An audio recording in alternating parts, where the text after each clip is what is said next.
igreja com a paz de Cristo.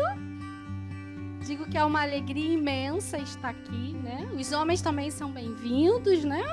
Como já foi dito. E quem me conhece sabe que o meu coração arde pelo Ministério das Mulheres, né? É algo que realmente eu gosto, mas os homens também são bem-vindos, tá bom? Nada pessoal. O que Deus colocou no meu coração hoje é relacionamentos contribuem para a cura. De onde veio esse tema? Sempre quando eu sou convidada, primeiro eu pergunto se a pessoa tem algum tema específico. A igreja, né, determinou para aquele momento. E a minha amiga, né, a Rosângela, virou para mim e falou assim: deixa que Deus te usa. E desde então eu começo em oração. Eu não pego algo que eu já tenho pronto, algo que é mais fácil para mim, mas algo que Deus realmente quer derramar naquele dia e para aquelas pessoas. E quando eu estava atendendo uma paciente minha, inclusive ela deve estar assistindo a gente agora, o nome dela é Diná, né? Boa noite, Diná, tá aqui teu tema. Ela começou a ministrar, porque às vezes a gente acha que quando a gente atende o outro, a gente está só ministrando sobre a vida do outro. Mas, na verdade, no nosso trabalho, a gente também é ministrado pelo outro. E o que a Diná passou tem muito a ver com o que a gente vai trabalhar aqui. A Diná foi queimada, né? Seriamente, as 2 pernas, 2 braços. Ela ficou 30 dias, né? Porque quando ela me deu essa palavra, ainda estava no hospital. Mas agora ela já está em casa, para honra e glória do nome do Senhor. É uma serva de Deus. E ela passou 31 dias naquele hospital. Nesses 31 dias, ela fez 10 procedimentos no centro cirúrgico. Foram dias de muita luta, dias de muita dificuldade. Mas Deus gosta de falar com a gente no deserto. E no momento desses de deserto, Deus trouxe para ela o espírito da gratidão. E mostrou que a cura dela, Deus tinha usado pessoas para contribuírem durante esse processo de cura. Um que comprou uma cadeira especial que ela precisava, outro que ficou com ela no hospital cuidando dela. E ela, como eu não vou ministrar tudo que ela me falou, mas para vocês entenderem, e naquele momento a voz de Deus soou dizendo: filha, esse é o tema que eu quero que você leve. E a partir desse momento eu fui buscar na palavra de Deus, fui ler, fui meditar, dentro também do meu conhecimento, porque sempre quando eu venho ministrar, eu trago um pouquinho da área do meu conhecimento, né? Peço até aos teólogos presentes, ou que estejam me ouvindo, que tenham um pouco de misericórdia. Mas como disse pastor Sandoval, né? Domingo de manhã, se Deus usou a mula, Deus pode me usar para te abençoar também. Glória a Deus por isso. Né? Ele usa quem Ele quer, da forma que Ele quer. Abra a boca e eu encherei. Peça a Ele sabedoria e eu vou dar. Então, eu queria que vocês abrissem para mim, comigo lá, em 2 Reis 4. Vamos lá? Amém? Quem tiver a Bíblia, abre e nós vamos ler. Eu sei que essa passagem, ela é muito conhecida, né? Mas eu trago para vocês hoje dentro daquilo que Deus se revelou a mim para ser um vaso para vocês. Eliseu aumenta o azeite da viúva. E uma mulher, das mulheres dos filhos dos profetas, clamou a Eliseu, dizendo: meu marido, teu servo, morreu, e tu sabes que o teu servo temia o Senhor. E veio acredor e levar-me os meus 2 filhos para serem servos. E Eliseu lhe disse: que te hei de eu fazer? Declara-me que é o que tens em casa. E ela disse: tua serva não tem nada em casa, senão uma botija de azeite. Então disse ele: vai, pede para ti vasos emprestado a todos os teus vizinhos. Vasos vazios, não poucos. Então entra e fecha a porta sobre ti e sobre teus filhos, e deita o azeite em todos aqueles vasos, e o põe à parte o que estiver cheio. Partiu, pois, dele, e fechou a porta sobre si e sobre seus filhos. e eles lhe traziam os vasos e ela os enchia. E sucedeu que, cheios que foram os vasos, disse a seu filho: traze-me ainda um vaso. Porém, ele lhe disse: não há mais vaso nenhum. Então o azeite parou. Então veio ela e o fez saber ao homem de Deus e disse-lhe: vai, vende o azeite, paga a tua dívida e tu e teus filhos vivei do resto. Eu coloquei um versículo na chamada que diz: vivam em paz e o Deus de amor e paz estará com vocês, 2 Coríntios. Então, quando eu vivo em paz com o outro, Deus estará em paz comigo. Vamos lá. Essa mulher, ela tinha relacionamento com uma pessoa muito especial, que era o profeta Eliseu. Quando ela teve uma situação difícil na vida dela, na casa dela, ela tinha uma pessoa de referência que ela poderia procurar nesse momento. E o que ela faz? Ela vai até a pessoa que ela tem relacionamento e que tinha um relacionamento com o marido dela, que conhecia o quanto digno e quanto fiel era esse homem. E eu levo você a pensar nessa noite. Você tem relacionamento com alguém que você pode ir até essa pessoa para pedir um conselho? A quem você tem procurado para pedir um conselho? A quem você tem procurado para falar da sua dor? Ela não procurou o vizinho, ela não procurou a amiga, ela não procurou nenhuma dessas pessoas. Ela procurou Eliseu. Ela tinha relacionamento com Eliseu e ela sabia que ele era um homem de Deus e que ele poderia ajudá-la. Então a gente precisa ter muito cuidado com quem a gente faz aliança. Existem pessoas fazendo aliança com pessoas erradas. Um casamento pode ser restaurado num conselho, um casamento pode terminar num conselho. Então tudo depende da pessoa a qual você divide a sua dor e você divide o que você sente. Primeiro ponto, porque às vezes a gente sai falando para todo mundo os nossos problemas, as nossas dificuldades. Então a gente tem aquela pessoa que é referência a qual eu vou procurar para falar. Esse é o primeiro ponto.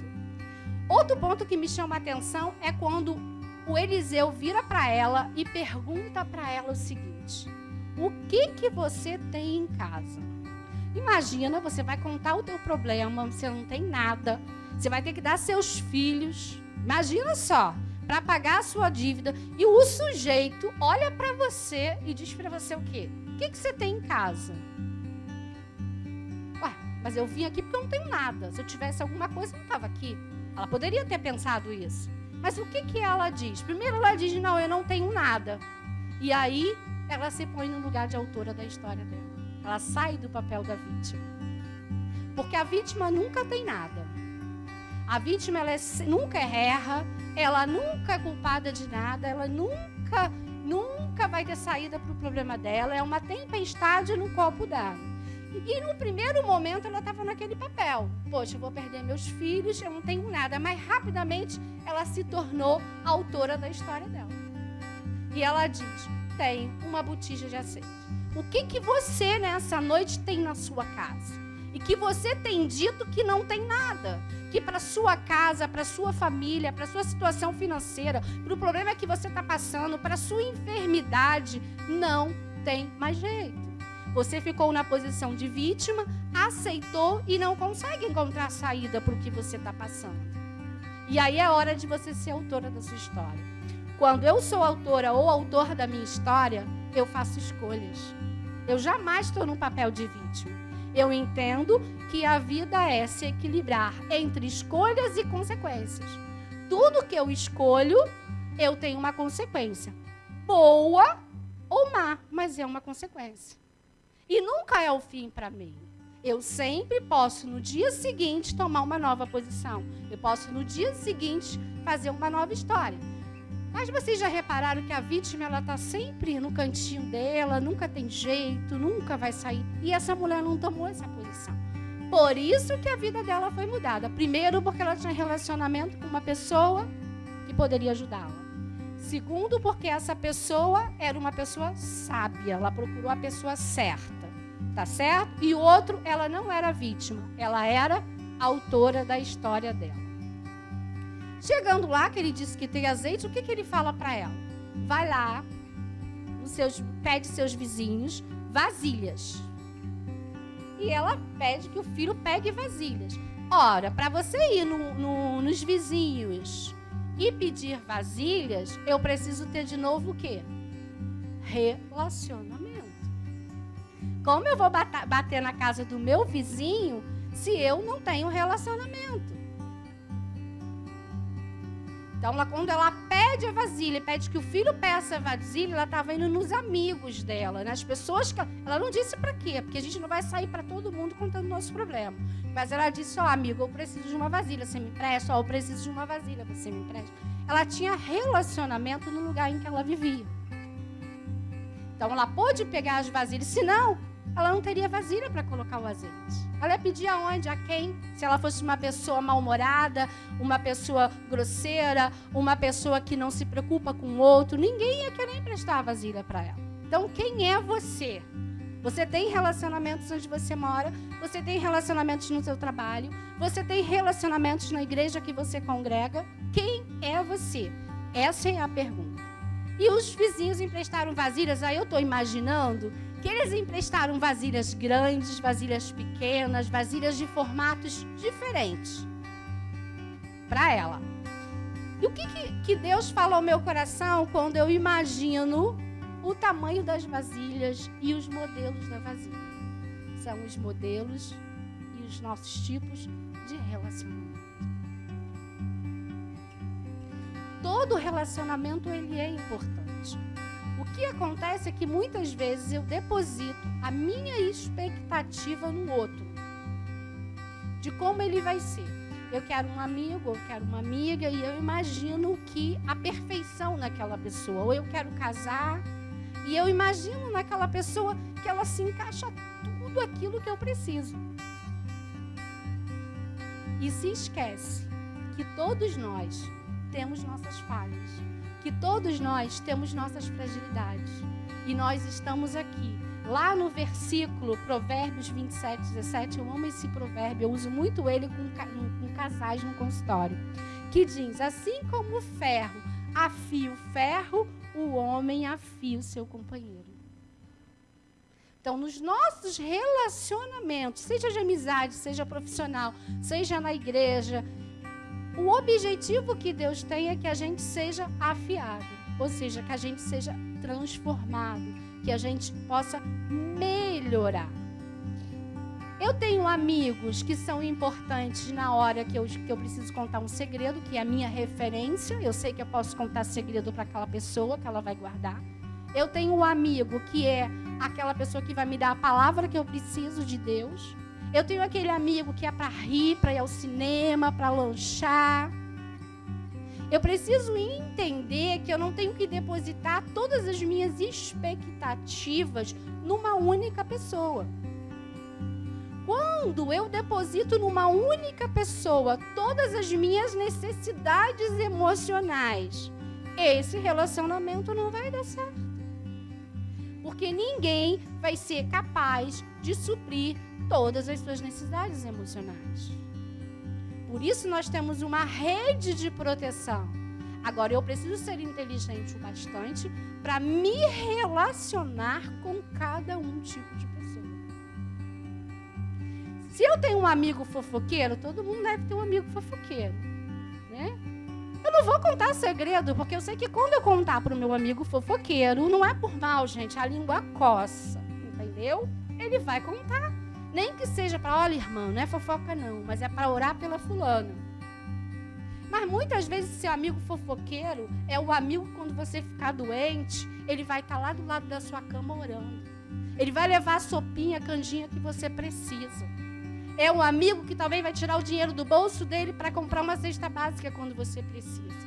É disso que eu quero falar nessa noite. Que nós precisamos aprender a amar as pessoas com as fragilidades. Assim como Cristo me ama e ama você.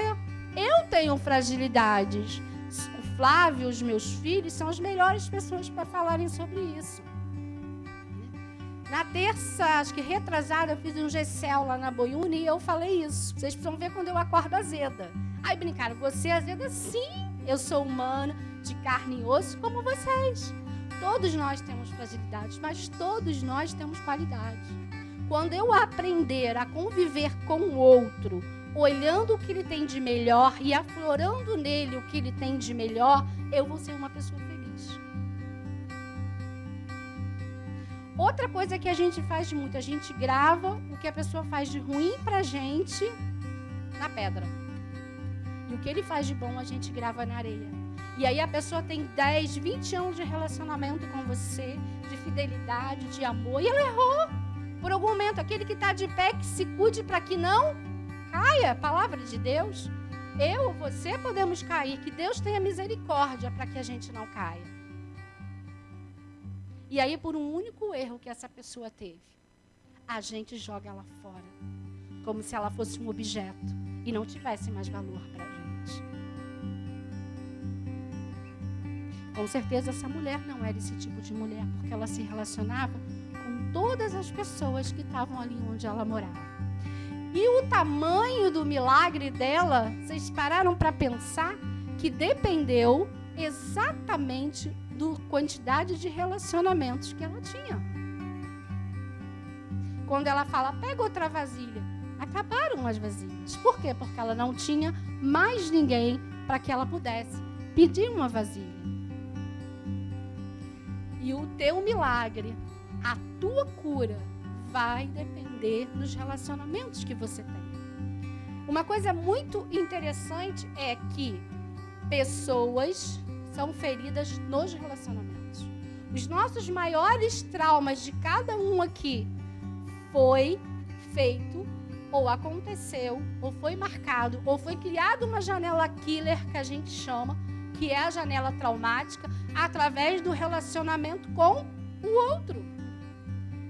Mas da mesma forma, você só constrói janelas light, que são aquelas janelas que traz paz, que traz memória de alegria no relacionamento com o outro. Vou dar um exemplo para vocês entenderem muito bem. Vamos dizer que uma menina namorou muito tempo, foi noiva, né, do rapaz, apaixonada, tudo certo para casar. E esse cara atrai essa menina. E a partir desse momento ela determina que não quer mais casar, porque não vale a pena mais casar. Ela criou uma janela killer, tá certo?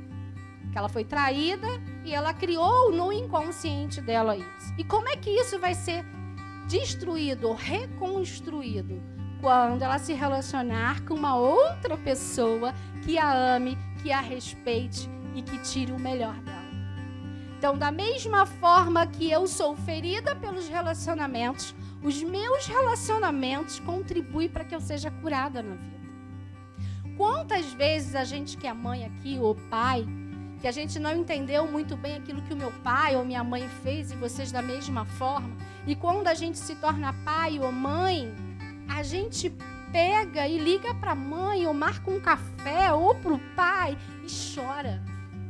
E pede perdão para esse pai e para essa mãe, porque eu hoje entendo o que é um relacionamento de mãe com filho, de pai com filho. Enquanto eu não tinha essa experiência, eu não poderia compreender isso. E eu sou curada muitas vezes no meu relacionamento com a minha mãe, quando eu me torno mãe, ou sou com meu pai e vice-versa. Então, os relacionamentos, não adianta você se fechar achando que você vai ser curada. Já que eu fui ferida nesta área, eu vou me fechar porque eu quero ser feliz. Você não vai ser feliz. Você só vai ser feliz quando você se abrir para uma nova história, para um novo relacionamento. O que a gente tem a mania de fazer? É muito comum isso. Você, às vezes, namora uma pessoa há muito tempo, e aí termina, você começa a namorar outro. Você pega toda a bagagem. Por isso que a gente fala que quanto menos relacionamento, menos feridas. Porque é inevitável. Você pega toda a experiência que você teve com essa pessoa e você transmite para o próximo. Como se ele tivesse uma dívida a pagar com você. Uma dívida que ele não tem. Quem fez com você foi uma outra pessoa. E cada vez a gente vai transferindo dívidas e a gente esquece. Muitas vezes no consultório eu viro e falo assim, como é que é o nome da pessoa que te magoou? Vou chutar aqui. Marcos. Ok, Marcos te magoou. Como é que é o nome da pessoa que você está agora? Francisco. Pronto, já tem uma diferença. Marcos é Marcos, Francisco é Francisco. Cada um tem uma história. A história do Marcos é do Marcos e do Francisco é do Francisco. Ou, quem te magoou foi a Ana.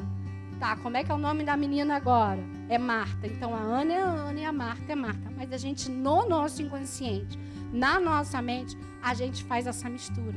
E essa mistura nos destrói. Porque eu só vou ser curada quando eu tiver um outro relacionamento que me gere cura naquela área. Teve um caso de uma escola que colocaram fogo e uma mãe perdeu um filho de 4 anos no pré-escola. E ela ficou muito mal com a perda desse filho, com toda a razão do mundo. Perder filho não é natural, né? Porque ela fala a ordem, os filhos perdem os pais. E ela ficou muito mal, mas nisso ela gerou um outro filho. E ela vem nessa entrevista, quando ela gera um outro filho, ela se sente curada da perda do primeiro filho quando ela gerou o segundo. Não é que ele substituiu o lugar do outro, mas houve uma restituição. Restituição não é, de forma nenhuma, ocupar o lugar do outro, substituir. Mas Deus te dá um motivo para sorrir, um motivo para te alegrar, um motivo para você levantar todos os dias. Então, trouxe de novo uma cura na área do relacionamento entre mãe e filha. Ela teve a possibilidade de ser mãe. Eu atendi uma paciente, nem estava aqui escrito, mas eu obedeço a Deus. Atendi uma paciente, uma pessoa maravilhosa, que quando jovem fez um aborto. E esse aborto, ela se culpava a vida inteira por esse aborto. A vida inteira ela se culpou por esse aborto. E ela achava que Deus estava castigando ela porque ela não tinha um filho. Ela já tinha 40 anos e não dava certo com o relacionamento e não tinha um filho. E durante a terapia foram várias coisas que foram sendo resolvidas. E eu dizia para ela que Deus já tinha perdoado ela, porque Deus não importa com o que você fez no teu passado. Ele diz que lança teus pecados no mar do esquecimento. Eis que tudo novo se fez. O que você fez lá atrás, você se arrependeu do teu coração, você reconhece. Deus não te cobra mais e Deus não é um pai que castiga. Mas quando de verdade ela foi curada disso que aconteceu com ela? Quando aos 41 anos ela deu à luz a uma linda criança. Ela casou depois da terapia e ela encontrou uma pessoa maravilhosa que também curou outra questão, mas ela se sentiu que Deus havia perdoado e que Deus a amava, porque Deus proporcionou a ela um bebê cheio de vida e cheio de saúde aos 41 anos de idade. Porque esse é o Deus que eu e você servimos. Ele não é igual a mim, igual a você, que aponta o dedo e que olha o defeito do outro. Ele nos ama do jeito que a gente é. E Ele torce para que cada dia a gente possa se tornar uma pessoa melhor. Ele nos dá 1000 oportunidades para melhorarmos. Outra coisa que eu acho muito interessante, fecha a porta, né? Aquela que ele manda. O que ele manda? Ele diz, eu falo que é o profeta. Fecha a porta, né? Você e teus filhos. Ou seja, você é amiga dos seus vizinhos, eles te ajudaram, eles vão fazer parte do milagre. Mas o milagre, o que eu tenho para fazer contigo e com teus filhos, é na intimidade. Isso é muito sério. Quem você tem deixado entrar dentro da sua casa? Quem você tem levado para a tua intimidade? Tem coisa que é você, o seu esposo, os seus filhos. É no intimidade. É ali onde Deus quer agir.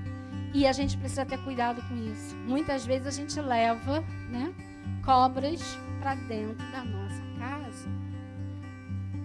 Eu me relaciono bem com todo mundo. Eu costumo brincar muito no consultório com a seguinte coisa: todo relacionamento precisa de uma cerca. Já viu que se você fizer um jardim, você não colocar uma cerca, os cachorros vão pisar, as pessoas vão matar suas plantas. A mesma coisa nossa vida emocional, nossa vida espiritual, nossa vida de relacionamento com o outro. Eu preciso colocar cercas. Alguns, a cerca vai ser aqui pertinho, juntinho de mim. Alguns, a cerca vai ser na porta da igreja. Eu me relaciono, eu me dou bem. Alguns vai ser lá no centro da Taquara. Alguns vai ser em São Paulo. Alguns vai ser lá nos Estados Unidos. Depende do convívio que eu tenho. Eu amo a todos, eu respeito a todos, eu me relaciono bem com todos. Mas para estar aqui, na minha zona de intimidade, eu preciso ouvir a voz de Deus. Eu preciso caminhar com essa pessoa. Eu preciso conhecer essa pessoa. Então, o milagre foi feito na intimidade. Mesmo ela tendo... Nem o profeta estava lá. Que fala outra coisa também. Fé. Ela podia falar, o quê? Só tem esse pouquinho de azeite? Para que eu vou botar nessas vasilhas todas? Esse homem tá maluco. E depois ainda dizem que ele é profeta. Não é assim que a gente às vezes fala? Deus fala, faz isso que eu vou fazer. Não, que doideira, eu estou ouvindo demais, eu estou ficando meio doido. É fé e obediência. Que é a outra coisa que a gente precisa aprender. Nós temos uma geração agora que não é uma geração obediente. A minha geração é uma geração obediente. Essa geração não é muito obediente. E eles se perdem por causa disso.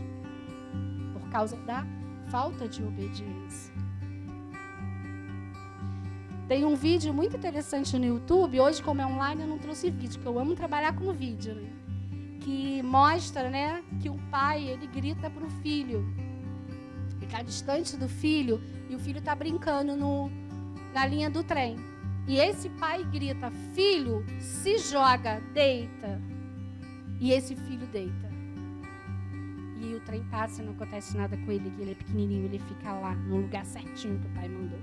Mas se esse menino não obedecesse, ele teria sido morto. O que hoje talvez você, filho que está assistindo, fosse perguntar, me joga por quê, pai? Me joga para quê? E aí, já era tarde demais. Ouça seu pai, ouça sua mãe que tem experiência, que são, na verdade, os profetas que Deus colocou sobre a sua vida. Eu sei que tem exceção, né? Infelizmente nós temos exceções. Mas a grande parte dos pais pais em geral, pai e mãe, querem o melhor para o seu filho. Então, aprenda a obedecer. Você precisa obedecer. Ela obedece, ela não questiona, ela tem fé, ela tem certeza que vai dar tudo certo, que Deus está com ela e ela faz como Deus mandou. E o milagre acontece. Mas me chama a atenção outra frase que me chamou a atenção. Eu já li essa passagem de várias vezes, mas dessa vez Deus falou diferente comigo. E isso me chamou a atenção. Paga os credores e vive com o que sobrou. O que ele estava falando para ela? Restabeleça relacionamentos. Restabeleça relacionamentos. Você está devendo a essas pessoas. Elas merecem receber o que você está devendo. O trabalhador é digno do seu salário. Ela podia falar assim, não, vou ficar com o dinheiro todo para mim agora. Deixa eles para lá. Não. E o profeta diz, não, endireita-te. Anda no caminho. Paga. Porque tem o suficiente para você pagar a sua dívida, restabelecer relacionamento com esses credores e também, sabe para quê? Para você viver a vida com seus filhos. E quantas vezes a gente ganha, às vezes, um dinheiro, alguma coisa, a gente fala, não vou pagar não, vou usar esse dinheiro. Eu preciso estar correta. E a gente vê que essa mulher, ela está totalmente correta em todos os passos aqui. Ou seja, ela está na obediência dentro desse espaço. E ela vai e faz exatamente o que o profeta... Ela não questiona o profeta. Ela faz o que ela tem que fazer. Ela vende o que ela tinha. Ela pague os seus credores. Primeiro pague os credores. E restabeleça relacionamentos. Eu sei que você e eu somos humanas. Eu também já fui ferida por algumas pessoas ao longo da minha vida. Por um tempo, às vezes, a gente guarda aquele sentimento, né, humano, que nós somos humanos, de tristeza, às vezes de mágoa, às vezes de decepção por aquela pessoa, por um tempo. Mas o teu corpo, você, templo do Espírito Santo, não é lugar para guardar lixo. Falta de perdão é guardar lixo que o outro depositou dentro de você.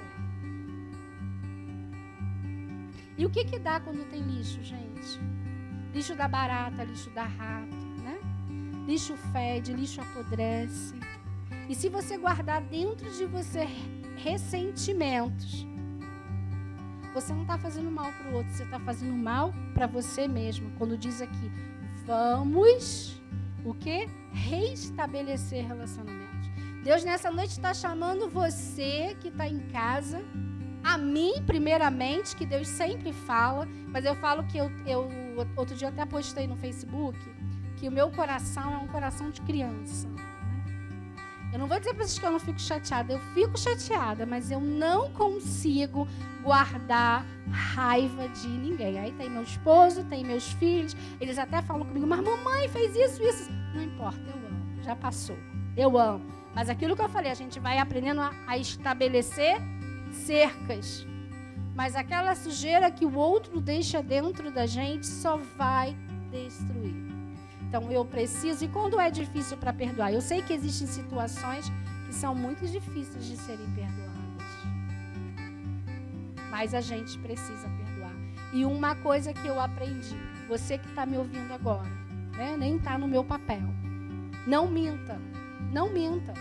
Não minta e não minta, não minta. Se você fez algo errado para alguém e essa pessoa te questiona, você fez isso, assuma o que você fez. Peça perdão e faça diferente. Porque eu mesmo sou uma pessoa que você pode fazer a pior coisa comigo. Se você me contar a verdade, eu sou capaz de te perdoar. Se você mentir para mim e eu souber que você está mentindo para mim, eu preciso da misericórdia de Deus para te perdoar. Porque quando eu minto e eu reconheço que quando eu não minto, eu erro, e eu reconheço que eu erro, eu me arrependi. Eu já reconheci que eu sou um pecador, que eu careço da tua misericórdia. Agora, quando eu continuo na minha mentira, não houve arrependimento. E quando não há arrependimento, não há como, de forma nenhuma, ser restabelecido o relacionamento. Relacionamento precisa ser na verdade. Então Deus nessa noite pergunta para você: o que você tem em casa? O que você tem em casa hoje? Qual é o dom e talento que Deus deu para você? Porque tem muita gente nessa crise que perdeu talvez a sua zona de conforto, ou não possa mais trabalhar naquilo que trabalhou uma vida inteira e acha que então agora não tem mais jeito. E aí Deus pergunta para você: o que você tem em casa? Que talento, filho, eu te dei?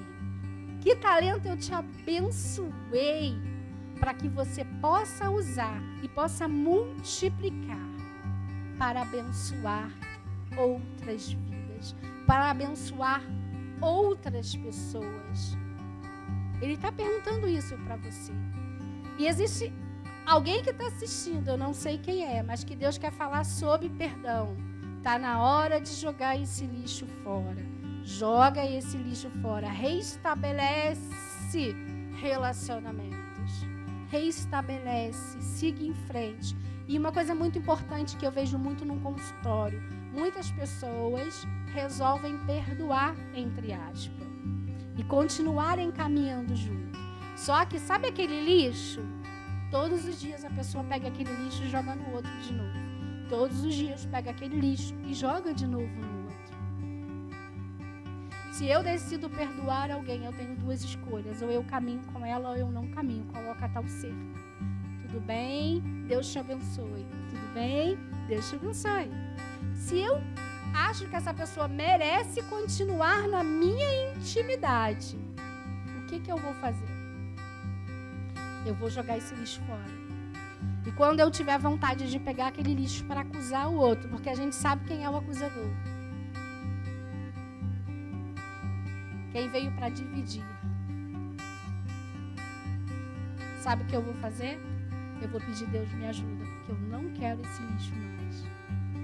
A gente não tem amnésia. A gente não esquece o que o outro fez com a gente.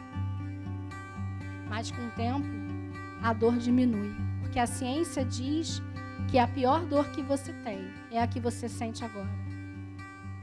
A gente não consegue lembrar a intensidade da dor de algo que a gente já superou.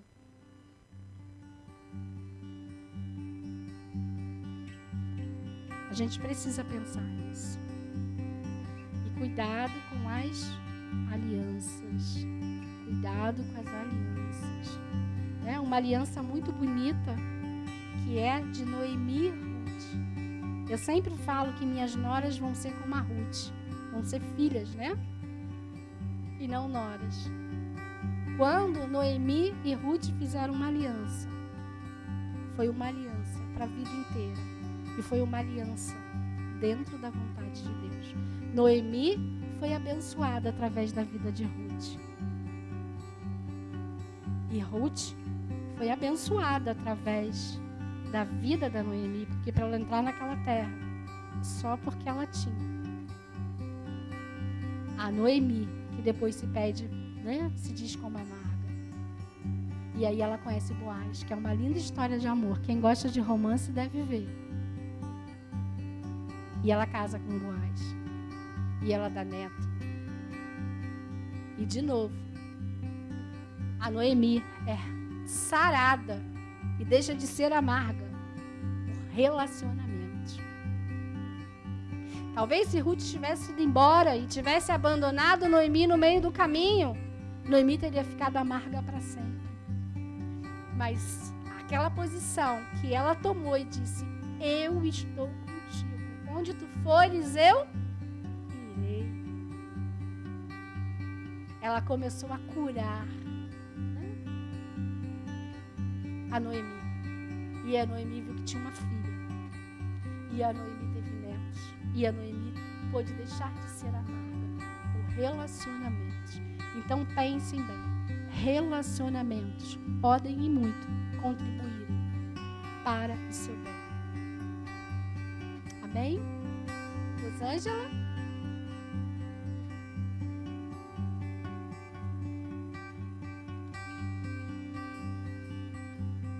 Espero que Deus tenha abençoado.